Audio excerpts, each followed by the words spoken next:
besar untuk menyediakan pembelajaran yang lebih responsif dan adaptif.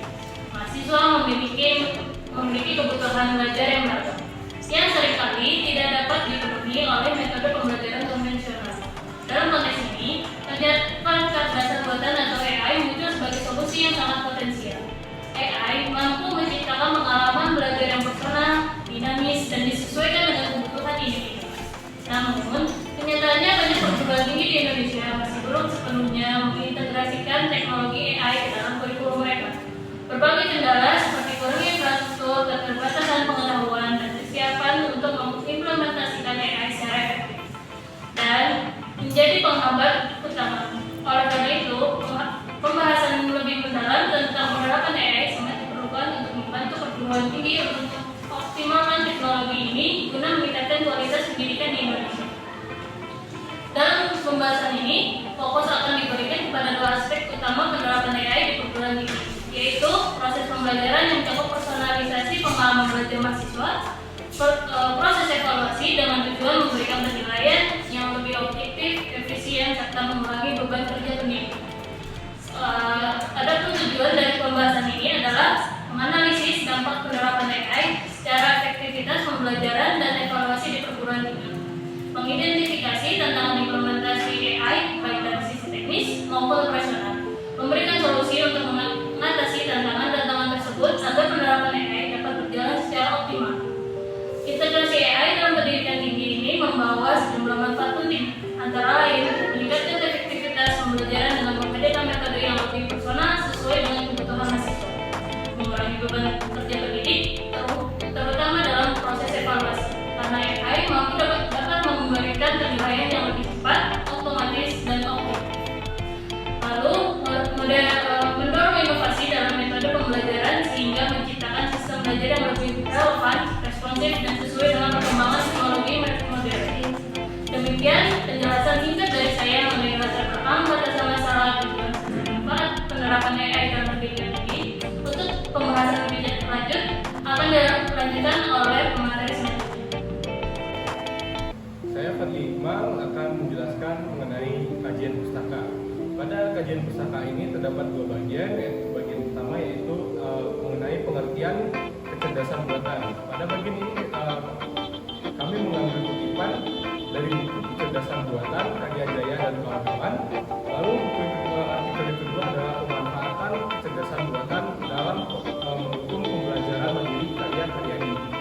Berdasarkan dua kutipan tersebut, yang dimaksud dengan kecerdasan buatan adalah ilmu komputer yang bertujuan untuk menciptakan sistem yang dapat meniru kognitif manusia.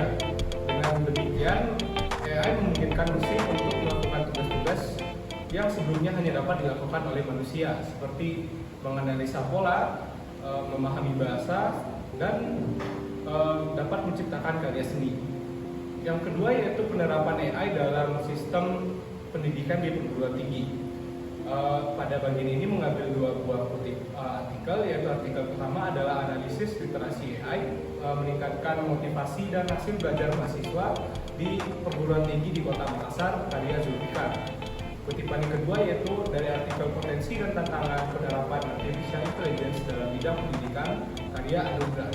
Berdasarkan dua kutipan tersebut dapat ditarik kesamaan bahwa penerapan AI dalam dunia perguruan tinggi memiliki potensi yang sangat besar untuk meningkatkan kualitas pembelajaran, baik integrasi ICT secara umum maupun penggunaan AI dalam penilaian tugas. Keduanya bertujuan untuk menciptakan lingkungan belajar yang lebih efektif dan efisien. Baik, nama saya Muhammad Zinugraha. Saya akan menjelaskan bagian 3 terkait pembahasan dalam dokumen jurnal kelompok 10. Judul implementasi penggunaan AI dalam perguruan tinggi, di mana saya akan menjelaskan penerapan AI dalam perguruan tinggi, yaitu yang pertama adalah sebagai mentor mahasiswa. Mentor di sini adalah sistem belajar adaptif, di mana teknologi AI memungkinkan mahasiswa dapat menyesuaikan sistem pembelajaran sesuai dengan kebutuhannya melalui belajar lebih dengan pengetahuan AI. Melalui metode ini, AI dapat memberikan materi tambahan yang diperlukan bagi mahasiswanya ketika mengalami kesulitan dalam belajar dan memahami konsep. Hal ini sangat baik karena mahasiswa secara tidak langsung mempunyai mentor dalam belajar selain dosen. Yang kedua adalah otomatisasi pekerjaan dosen. Dalam penerapannya, pekerjaan dosen dalam analisis pembelajaran dapat dibantu oleh AI agar tidak melakukan analisis secara manual.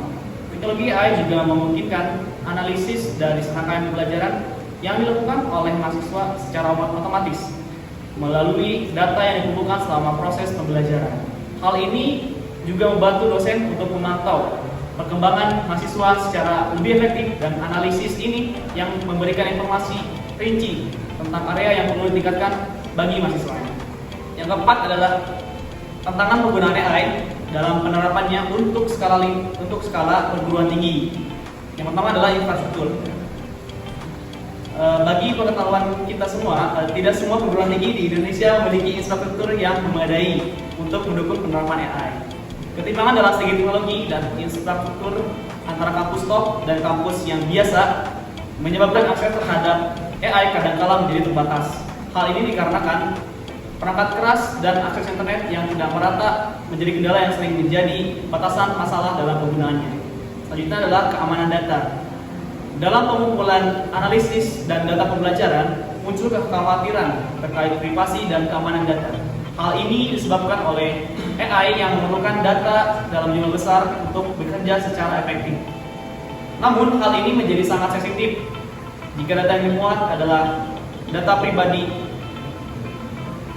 Selanjutnya adalah teknis pelaksanaan. Selain itu, kemampuan staf IT dalam mengelola dan mendukung penggunaan infrastrukturnya demi menjalankan penggunaan AI dalam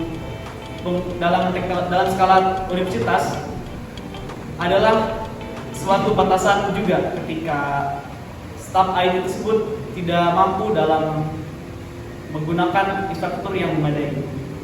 Saya, selaku pemateri keempat, akan menjelaskan mengenai simpulan dan saran. Simpulan 1. AI sangat bermanfaat di dunia pendidikan. 2. Hambatan utama dalam penerapan AI meliputi keterbatasan infrastruktur, kurangnya keahlian, serta isu privasi data. Saran 1. Diperlukan peningkatan kolaborasi. 2. Diperlukan peningkatan dan penelitian. 3. Diperlukan standarisasi. 4. Melakukan sosialisasi. 5. Melakukan evaluasi berkelanjutan. Berikut adalah daftar pustaka yang kami pakai untuk menyusun artikel ini. 1, 2, 3, 4, 5, 6. Sekian presentasi dari kelompok kami. Apabila ada salahnya, kami mohon maaf. Wassalamualaikum warahmatullahi wabarakatuh.